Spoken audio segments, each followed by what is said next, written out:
It's always important to know how local school boards are spending your tax dollars. Remember, they have nothing without you. I always think that's important to note.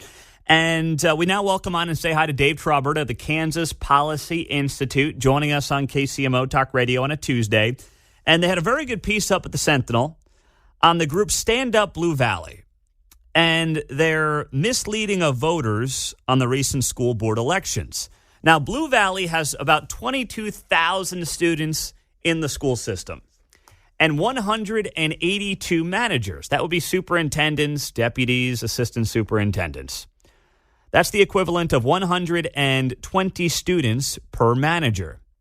Now, by comparison, Shawnee Mission is running a much more efficient operation with 172 students per manager. So Blue Valley seems like it's spending as much money as they possibly can, not even on what's happening in the classroom, but on these glorified management positions that are oftentimes the result of increased property taxes. They're going to this. They're not even going into the classroom. Dave Trabert joins us on KCMO Talk Radio. Dave, this was a great piece that you guys had. And what do you want to make sure people know in terms of some of the talking points that are out there from organizations like Stand Up Blue Valley?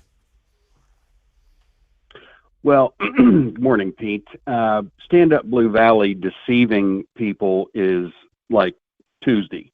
It happens all the time. It's just what they do. They want, the purpose of this most recent post is to tell voters that school board members don't have any control over how money is spent, that's all up to the legislature. Now, that's a bald-faced lie, and they know it. The local school boards make all the spending decisions. The legislature sets the funding, but then the school board decides how to spend that money. So in this, what they were talking about was like hiring more teachers or giving teachers pay increases, and they were trying to tell voters that, no, these school board members can't do that. That's the legislature. Well, of course they can. They make all the decisions, and we put that explanation in there about the number of students per manager to demonstrate that's just one way that the school board can make more money available for teachers or anything else, frankly, if they want to just operate more efficiently. Another way is they have tens of millions of dollars in carryover cash reserve. The school board can send that and spend that and actually increase their funding as a result. So it's just deception. Stand Up Blue Valley, we've written about them a lot over the years. They just want school board members who will rubber stamp what the administration wants, ask no questions, and they're only concerned about getting people elected to school board or the legislature who will just push for more money, and let's not talk about low student achievement. Who funds these? You know, a couple of years ago, traditional voters had success against Stand Up Blue Valley, but Stand Up Blue Valley is not going anywhere. Who is funding this organization? You know, I don't know. They don't have to publish their funders, and they shouldn't have to. That's fine. Every American has a constitutional right to private free speech. It doesn't really matter who's funding it. We just focus on what they're trying to do, and that is deceive voters. Mm-hmm.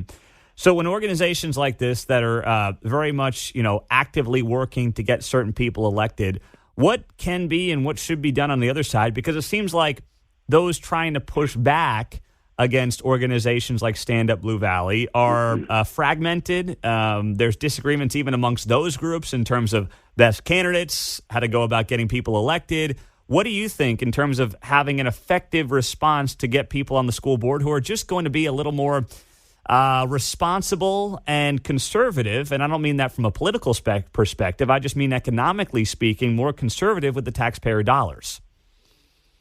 Well, actually, Pete, excuse me, I would make that even more pointed, and instead of calling them conservative, let's find people who are student-focused. Mm-hmm. And so the one way that voters can decide who, in their estimation, is student-focused is ask questions about students. Don't let people come to you and give you their pitch about what they want to do. Be prepared. All right, tell me what you think about student achievement. Is it good, bad, or indifferent? And then what are you going to do to improve it? Is it acceptable? Are you going to do anything to improve it? If people are willing to have a conversation about that, then keep talking.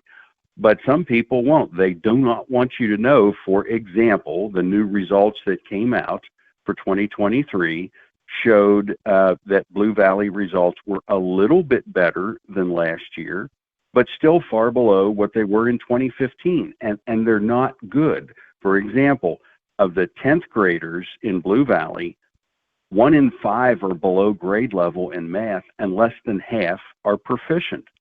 That is not good for students. Wow. But the system, the administration, and the certainly Stand Up Blue Valley don't want parents to know that. Yeah, I'm looking at that here. So 10th graders in Blue Valley back in 2015, 13% were below grade level. That number is now 21%, so it's up well over 50%. Yet all we've done is pour more money into the system since 2015, but we're getting far worse results. I mean, if that was a business, you'd take a step back and say, what am I doing here? What are we doing wrong here? Instead of just trying to figure out how to throw more money at it when you've done that the last 8 years, right? Yeah, I mean, you have to take the approach that everybody who has been involved in the system has done what they thought was the right thing to do. It's not about finger pointing. The fact remains that if we aren't where we are, let's take the approach that no one's to blame, but everyone's responsible. So you focus on students. What are we going to do? We focus on what are we going to do differently, like maybe shift away from administrative bloat and work more on teachers or whatever it takes, whatever the district thinks needs to be done. But take a student-focused approach, and Stand Up Blue Valley doesn't want that, and frankly, most school districts don't want that. Dave Trabert, Kansas Policy Institute, is on KCMO Talk Radio. These are two great pieces up at the Sentinel. We'll pop them up on our social media pages as well. Dave, before we let you go, I've got to ask you about this Laura Kelly PAC that she has formed. Came out in the Kansas Reflector yesterday.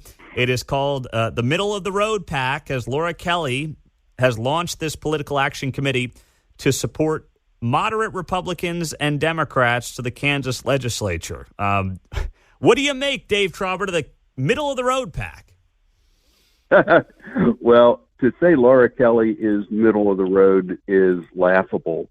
Let me give you a list of some of the bipartisan bills that she vetoed. Tax relief for low and middle income people, transparency in school curriculum, women being able to play just against women in sports. She opposes school choice. She sent her kids to private school, but she opposes school choice for low income and middle income people, despite the fact that there's overwhelming demand from parents for that. Laura Kelly's definition of bipartisanship, middle of the road, is if you agree with me, great. If you're not, then get the hell out of here. She is not middle of the road at all. And this PAC, I mean, do you think, I know Kathleen Sebelius tried something similar. Do you feel like this is of that same ilk, or do you think she can have more success? I couldn't speculate on that, but you look at what they have done. You look at what people do, not what they say they are or say they will do. And when you look at their actions, you look at the actions of, so she has her treasurer, Cheryl Spalding. Cheryl Spalding is not middle of the road. When she was in the legislature, she's with Mainstream Coalition. These aren't middle of the road people that she's putting in place in her PAC. She can call it whatever she wants, but it is anything but middle of the road. Dave Trabert, Kansas Policy Institute. Check out those articles, by the way, on the Sentinel. Great to have you on as always. Thanks for the time, Dave. We'll talk to you next week. Pete. You as well. Good stuff there. That is very, very informative.